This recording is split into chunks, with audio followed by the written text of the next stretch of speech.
Today, we will guide you on how to track your drivers. Begin by navigating to the Trip Tracking feature located under the Trip menu. Upon clicking, you will be redirected to the Driver Tracking feature. Zoom into the location where the least number of drivers are available. On the left side of the map, select the Free option. This allows the admin to view the online drivers who are currently available and free in the system. The same system applies when you select the Occupied options.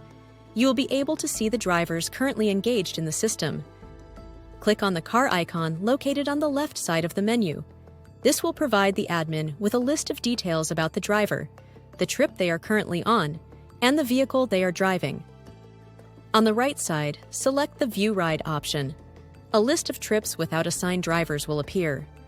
Clicking on a trip will display the drivers currently near the pickup location. If the admin wishes to assign the trip to a specific driver, they can select the driver. An Assign Driver button will then appear on the right side.